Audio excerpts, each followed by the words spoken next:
Oi pessoal, tudo bem? Bom, essa semana nós começamos a segunda-feira com uma data muito importante, muito especial para todos nós, que é o dia 8 de março, Dia Internacional da Mulher. Bom, acredito que um pedacinho da história do porquê que esse dia é importante, todo mundo sabe que foi um dia marcado por uma luta feminina pelos seus direitos, pelo reconhecimento de garantias, de proteção. E infelizmente nesse fatídico dia, alguns anos atrás, muitas mulheres vieram a falecer pela luta por esses direitos. Para homenagear essas mulheres que faleceram e até mesmo fazer ecoar essa luta pelos direitos das mulheres, nós aqui do Lopes e Diniz Advocacia estamos convidando diariamente uma advogada para tratar de assuntos do direito da mulher. E hoje, na segunda-feira, nós começamos com a doutora Ariane, que vai trazer para a gente as questões relativas às relações de trabalho.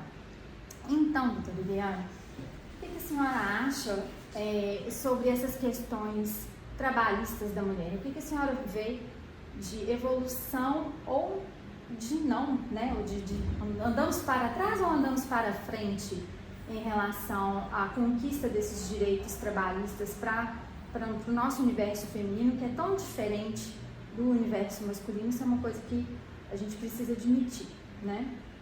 Olá pessoal, com muita satisfação, com muito orgulho que eu venho aqui hoje falar com vocês, como trabalhadora, como mulher, como mãe, como esposa e tantas outras tarefas que nós assumimos no nosso dia a dia. Verdade.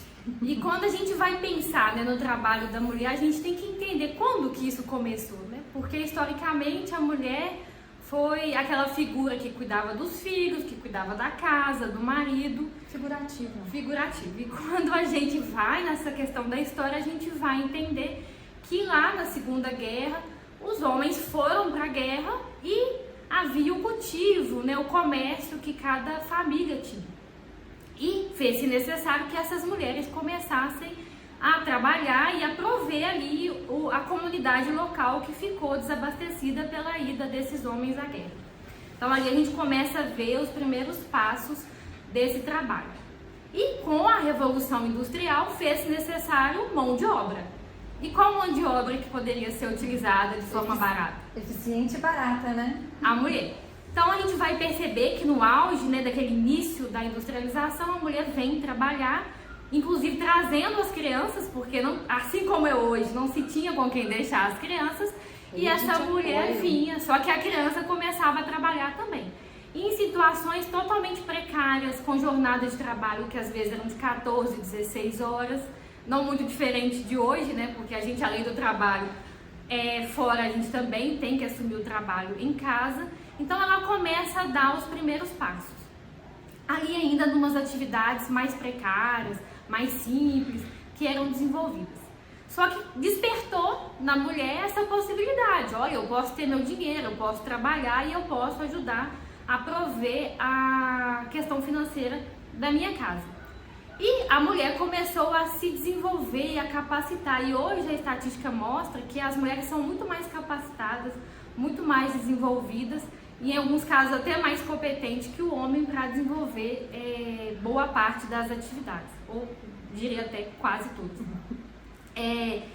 Só que aí, o direito, ele acompanhou? Não. A gente percebe que quando houve esse primeiro momento, houve alguns passos, algumas questões foram trazidas, mas hoje a gente vê que a situação está bastante estagnada. Então vamos falar de um primeiro passo. O artigo 461 da CLT, ele estabelece que não pode ter diferença de gênero. Então tanto o homem quanto a mulher devem ganhar a mesma coisa se eles fizerem a mesma atividade.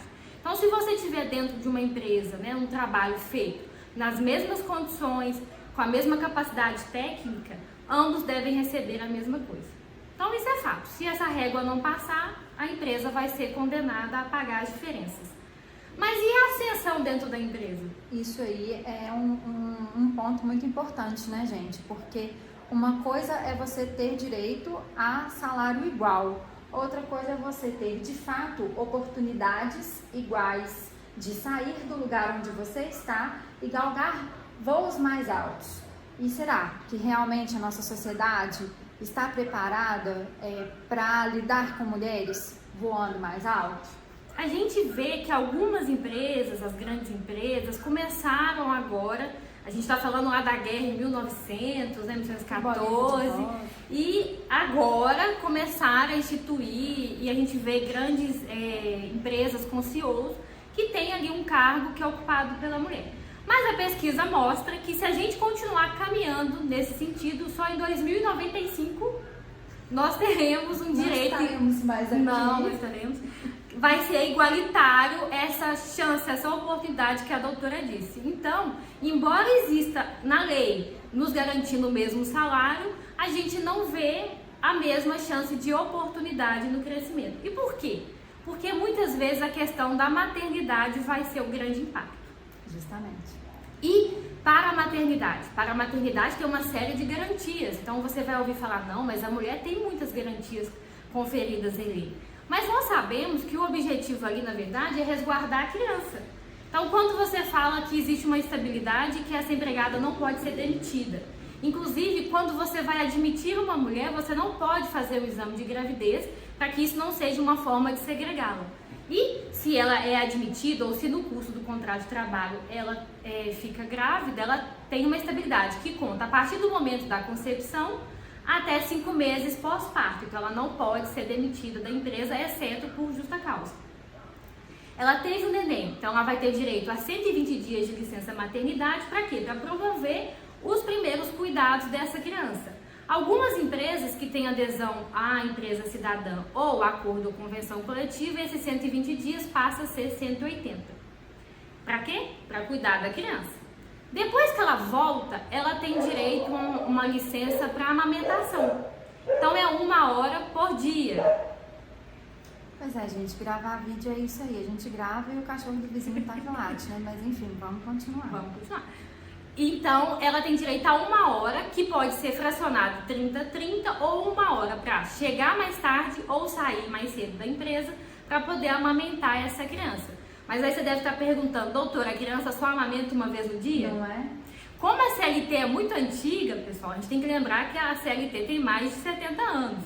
Então, naquela época, tinha a fábrica e as pessoas trabalhavam ali próximas. Então, meia hora ela ia lá, amamentava a criança e voltava. Não é hoje o cenário, imagina uma grande cidade. Mas é o que a lei estabelece que você tem como intervalo.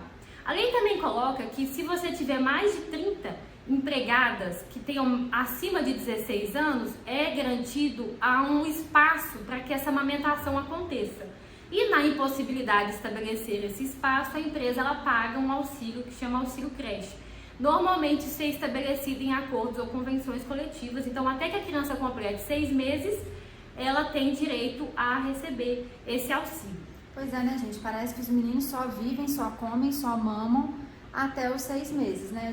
Acho que o legislador esquece que a Organização Mundial de Saúde recomenda a amamentação prolongada por pelo menos até os 2 anos de idade. Esquece também que o vínculo materno, ele é feito, né? Ele é reforçado no ato de amamentar. E esquece também que a gente só pode dar comida para a criança após os 6 meses de idade. E aí depois reclama que o sistema de saúde está sobrecarregado, mas sobrecarregado por quê? Porque as crianças acabam crescendo e sendo criadas de uma maneira que não é o recomendado. E aí a conta vai para a sociedade, mas a sociedade mesmo não quer pagar por algo que ela mesma determinou. Incoerência. E a legislação ela não evolui, né? Não. Um outro ponto também que é garantido é o salário família. Então a criança até 14 anos, se ela tiver com cartão de vacina em dia e se a pessoa receber até R$ 1.500, ela tem direito a um valor de R$ 58 mensais por filho no seu pagamento. Então, isso é um ponto importante para ficar atento se a empresa está fazendo esse pagamento e se você apresentou, porque é importante apresentar essa documentação.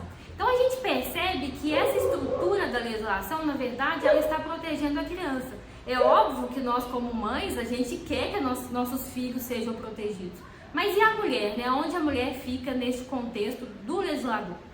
Existe um artigo que é novo, que trouxe a possibilidade de você afastar até 3 vezes do seu trabalho por ano para fazer exames de prevenção de câncer. Então, é o primeiro passo para uma questão de autocuidado, que antes a gente não via ali na estrutura da CLT. Então, isso chama a atenção, porque no dia a dia a gente não vai perceber que falta esse olhar focado do legislador para o trabalho da mulher. Embora quando as pessoas às vezes podem pensar, mas vocês falam de igualdade, por que deveria se ter uma legislação específica, um olhar específico? Porque há necessidades que a mulher ela assume no dia a dia que vai chamar a atenção para esse tipo de situação. A gente tem uma atividade que é muito precária no Brasil, que é o doméstico. Embora a gente tenha uma legislação que já há anos, né, está aí, é muito comum você ver mulheres que talvez não tiveram oportunidade ou porque estiveram focadas ali na criação dos filhos e em algum momento da vida assumem esse tipo de atividade para prover o lar. E como que fica a questão do doméstico? O doméstico também tem direito a férias? O doméstico tem direito a 13º? Sim, ele tem. Mas para isso é necessário que esse empregador doméstico ele assine a carteira de trabalho. Hoje o governo tem um site que é muito bem estruturado, que é o E-Social. Então você baixa ali, você entra nesse site, ele calcula tudo que você precisa pagar para o doméstico. Inclusive, já vem na guia, que é uma guia única que facilitou muito, então você não precisa contratar uma contabilidade, você não precisa pedir uma assessoria mais robusta para poder te ajudar. Ele já vai calcular o INSS da parte do empregador. E para ser empregador doméstico, o que é? É o mesmo da empresa? Uma empresa pode contratar um empregador doméstico? Não, não pode. O empregador doméstico, ele exerce uma atividade que não tem fim lucrativo. Então, por isso que é no âmbito familiar. Né? E por isso que é tão desburocratizado, diferente do que seria numa empresa. Então, lá, ele é o empregador doméstico, ele vai acessar esse site, então ele vai calcular o FGTS, o INSS do empregado, do empregador e vai recolher já a parte da multa do fundiária, que é a multa de 40%, que eventualmente quando esse doméstico for desligado, já vai estar ali embutido para quê? Para não alterar esse empregador doméstico, que não pode ser comparado com uma empresa, de forma alguma. Para que não seja onerado. E é importante a gente falar disso porque existe um entendimento, estão me comparando uma empresa, eles querem que eu faça. É muito diferente, você tem uma informalidade maior desse sentido, uma simplicidade, a palavra certa seria essa, uma simplicidade na tratativa com ela. Mas ela também vai ter direito a férias de 30 dias, ela tem direito a 13º, ela tem direito a hora extra. Como que é a jornada do doméstico? O doméstico ele pode trabalhar 8 horas diárias e 44 semanais. Você pode fazer um acordo de compensação com ele, assim como as empresas normalmente fazem, para não trabalhar aos sábados. Ele trabalha um pouquinho mais durante a semana, para que não trabalhe aos sábados. Uma alternativa também é a jornada de 12 por 36. Então você trabalha 12 horas, descansa 36. É muito comum quando você tem a necessidade que esse empregado fique na sua residência nos finais de semana. Então fica tendo normalmente essa família tem 2 empregados, um vai intercalando, revezando. A doutora conhece aquele filme da Regina Casé? A que horas ela volta? A doutora já viu esse filme? Não, eu não vi o filme. Então pode assistir. Ele é um filme que fala sobre a história de uma empregada doméstica, de uma mulher. E por que eu estou aqui relembrando desse filme? A Regina Casé é uma empregada doméstica numa família abastada, rica mesmo, e ela largou a filha dela lá no Nordeste para ir trabalhar em São Paulo, para ganhar a vida, para ganhar dinheiro, como muitos brasileiros fazem normalmente. E aí ela foi trabalhar nessa casa e tudo mais, e os filhos desse casal, na verdade, acho que era só um menino, ele estava tentando vestibular e não sei o que, e ele, na verdade, não queria nada com a dureza. Não estava querendo trabalhar, não estava querendo estudar, porque, afinal de contas, tinha pai e mãe para sustentar tudo. Um belo dia, ela recebeu uma carta da filha dela, que já estava maior, e falou assim: mãe, eu quero ir para São Paulo estudar, eu quero fazer um vestibular aí na USP, eu quero tentar. Aí ela falou assim: então vem. E ela foi para São Paulo para poder estudar, para fazer o vestibular, e ela ficou lá com a mãe, na dependência de empregada, lá na casa dessa família, e ela passou no vestibular, numa universidade federal. E o filho da família passou? Não. Mas sabe o que é mais interessante nesse filme todo é a forma como que a mulher assume um papel que transcende as funções trabalhistas, seletistas, não é seletista, porque é legislação especial, mas as funções trabalhistas que o empregado doméstico faria dentro de uma casa, né? Enquanto ela abriu mão de criar a própria filha e terceirizou a criação dela, ela criou o filho de outra pessoa que estava na rua trabalhando. Ela criou o filho de outra pessoa e o filho da outra pessoa não passou no vestibular, mas a filha dela passou. Então, assim, é uma pegada do filme que nos faz pensar, que nos traz, né, nos chama a reflexão de que o que o empregado doméstico, na verdade, faz dentro da sua casa. Qual é a função que ele exerce? Porque, como a doutora estava explicando, para ser empregado doméstico, as funções têm que estar dentro do ambiente doméstico, dentro de um lar. E por que nós estamos falando sobre empregado doméstico em relação aos direitos ao direito do trabalho da mulher? Eu não sei vocês, mas vocês têm visto muito empregador doméstico? É uma função exercida, na sua maioria e na sua essência, por mulheres. Mulheres que tiveram que abrir mão de criar a própria filha para ir criar a filha de outro.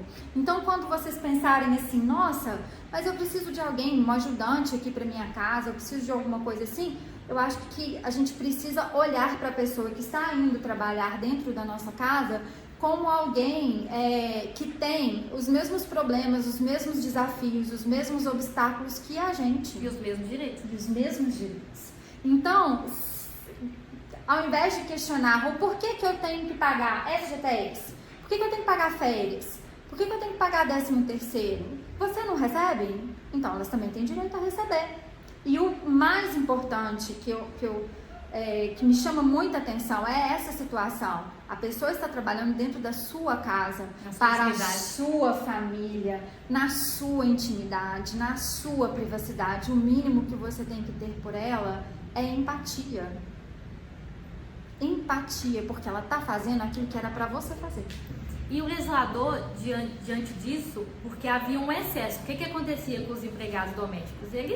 Acontecia isso. Quando que você volta para casa? Que horas ela volta? Que hora que ela volta. Então, houve uma alteração na legislação e hoje tem essa questão da jornada que é estabelecida e tem os intervalos. Então, se é um doméstico que não mora na residência, ele tem direito a 1 hora de intervalo para a refeição. Doméstico almoça, doméstico descansa. Dorme e sai. Ele faz isso. Ele tem conta para pagar. Então, ele tem direito a 1 hora, mínimo, máximo 2. A lei, ela fala que determinadas situações, porque a gente sabe que é dinâmica, é diferente de uma empresa. Às vezes é uma babá, como é que ela põe a criança num canto? Agora você vai dormir. Que eu vou fazer meu intervalo. A lei, ela não ficou alheia a essa situação. Ela disse que, por acordo entre as partes, esse intervalo de 1 hora mínimo, ele pode ser reduzido em meia hora. Então, é possível que ela faça meia hora de intervalo. Neste caso, a jornada tem que acompanhar, né? Não quer dizer que ela pode ficar 1 hora, meia hora depois ao final. Então, é feita essa redução. E a pessoa que mora no local de trabalho, porque a gente tem situações que a pessoa mora, é possível ter um intervalo de até 4 horas. Mas você tem que ter esses intervalos no mínimo de 1 hora de descanso. Como assim até 4 horas? É por dentro da jornada que ele tem para trabalhar. Então, vamos supor, ele trabalha na casa e aí ele começa a trabalhar às 8 da manhã. Aí ele vai trabalhar até às 18. Então, ele tem aí 2 horas de intervalo. Ele pode ter de 2 horas. Aí, ao invés dele parar às 18, por exemplo, ele para às 20. Entendi. Porque o horário de intervalo, ele não entra na contagem da jornada total. Entendi. E aí, parou às 20, aí acabou. Acabou. E essa pessoa que mora, ela tem direito ao DSR, que é o descanso semanal remunerado? Sim, ela tem descanso da mesma forma. Então, aquele dia de folga é o dia de folga. Não é o dia para você ficar passando atividade para ela, porque é igual se você estivesse na sua empresa e a pessoa ficasse te chamando para trabalhar. Você ia querer receber hora extra. Mesma coisa o empregado doméstico. Então, deu o horário de trabalho, ele vai embora. Se ele não foi, por exemplo, ele vai receber hora extra, ou adicionar um mínimo de 50%, assim como é estabelecido. A empregada doméstica também tem direito ao salário família, que eu comentei anteriormente, desde que apresente os requisitos. Mas como que eu, como empregado doméstico, vou pagar o salário?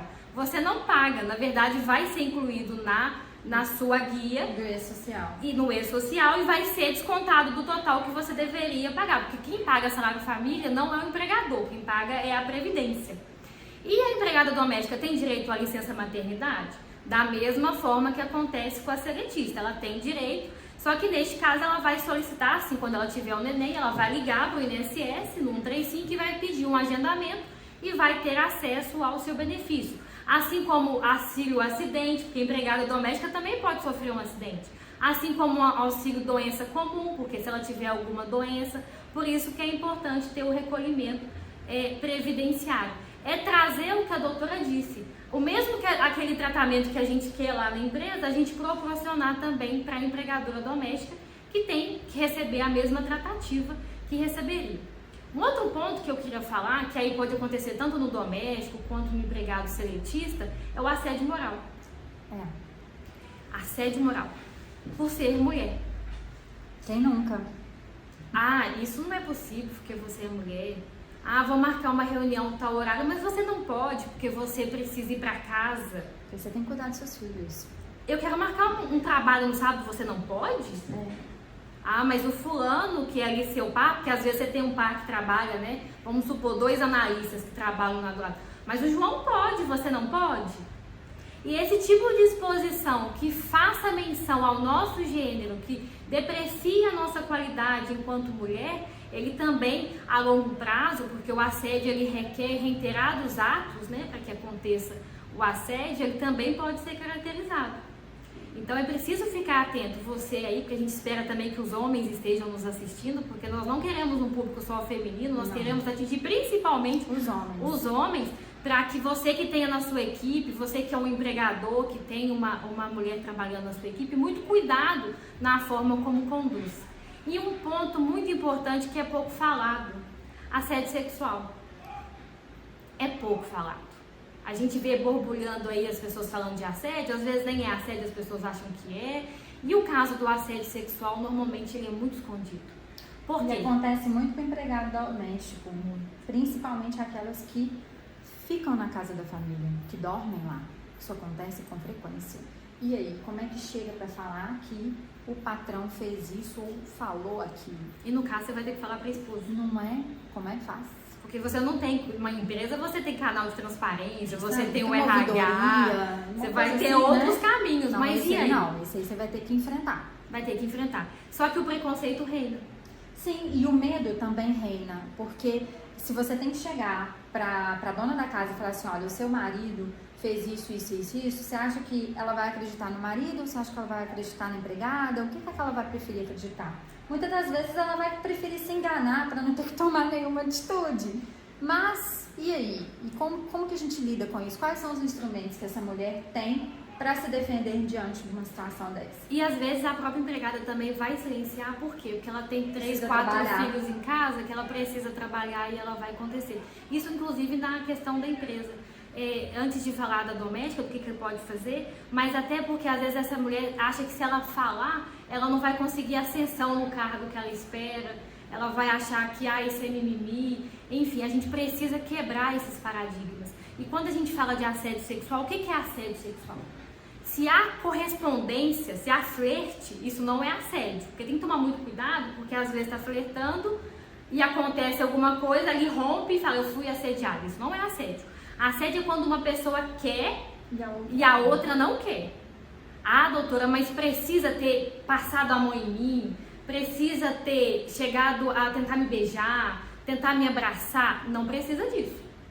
Assédio sexual, ele vai ser configurado por gestos, por palavras, por ato, um comportamento, uma mensagem, uma piadinha, alguma coisa que você escute, que aquilo te afronta e você deixa claro para aquela pessoa que você não quer e a pessoa continua insistindo. Se você está numa empresa, provavelmente vai ter um recurso humano, vai ter um canal de transparência, que você vai ter esse mecanismo, ou seu próprio chefe, se não for seu chefe direto, você tem um chefe acima de você, pode acontecer. E também, gente, pode acontecer, eu me recordei aqui, entre pares, porque às vezes a gente acha que a assédio é só do chefe, né? E o assédio tanto sexual quanto moral. Ele pode acontecer entre pares e de baixo para cima, porque às vezes tem um subordinado que vai te assediar também.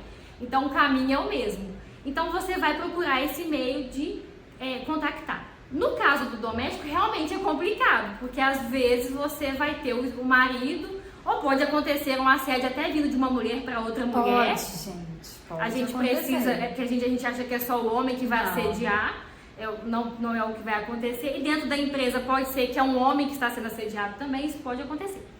Mas dentro da família, você vai tentar ver se tem alguém, porque às vezes pode ser que tenha um filho mais velho, que já é casado, com o qual você tem uma liberdade, de repente você vai chegar e vai conversar. A doutora acha lícito, né, legítimo, a empregada, por exemplo, filmar? Sim, e é meio de prova. Tanto no assédio moral quanto no assédio sexual. Aqui fica um alerta tanto para os empregadores quanto para os líderes, né? Hoje, na Justiça do Trabalho, a prova feita através de vídeo, né, gravações, ela é ilícita. Ela é considerada como prova. E hoje todo mundo tem um celular que pode te gravar. Então, fique atento.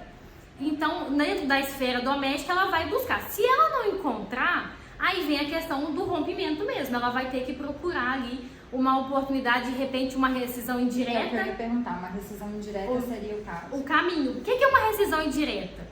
Porque você pode pensar, mas eu não vou pedir demissão, porque se eu pedir demissão eu não vou receber o seguro-desemprego, eu não vou sacar meu FGTS, eu tenho as minhas despesas, como eu vou fazer? Neste caso, é cabível a rescisão indireta, que é, entre aspas, uma justa causa aplicada na empresa. Então, se a empresa ou o empregador, né, doméstico, se ele descumpre as condições do contrato de trabalho, você propõe uma ação na Justiça do Trabalho, prova que houve esse descumprimento, e a Justiça, ela autoriza que você receba as mesmas verbas que você receberia se fosse desligado. E também, gente, a gente não pode esquecer que é passível de penalidade criminal, porque o assédio sexual é crime. No aspecto da empresa, havendo assédio sexual ou assédio moral, quem responde na Justiça do Trabalho é a empresa. É pelo preposto, responsabilidade. Exato, porque é uma responsabilidade objetiva. Agora, criminalmente, a empresa não vai responder. Quem vai responder é o chefe. A pessoa física. Que fez. E lá o empregador doméstico, mesma coisa. Então, ele pode responder pelo crime de assédio sexual. Então, é importante a gente falar disso, porque isso não é mimimi. Não. Isso é uma situação que vai afligindo essa pessoa, tanto moral quanto sexual, e em alguns momentos a pessoa começa a achar, a mulher começa a achar que é um problema com ela. É aquela frase que todas nós já escutamos: você está louca. Você está imaginando coisas. Você está interpretando, entendendo mal a minha atitude ou a atitude do colega. Eu acho que você está equivocada. Então, o golpe está aí. Cai quem quer. Então, a gente tem que ter essa maturidade, ficar atento. Se é um local que você tem uma estrutura, levanta a mão, não espera a situação agravar, até porque isso pode gerar um dano psicológico grave, né? Então levante a mão, peça atuação. E se esse empregador, ele não altera, ele não muda de comportamento, ele não atua no que está acontecendo, a Justiça do Trabalho está aí, Ministério Público, Ministério do Trabalho, e para poder fazer com que a legislação seja garantida. E fazendo assim um resumo, a gente percebe que houve essa evolução na legislação, mas parou. Então veio aí essa questão do artigo 461 da CLT, veio a preservação da proteção da gestação, que a gente já disse que a proteção da verdade é da criança, não é da esposa, da mulher. E depois? Depois nós estamos aí, à mercê da própria sorte. Por isso que uma das coisas que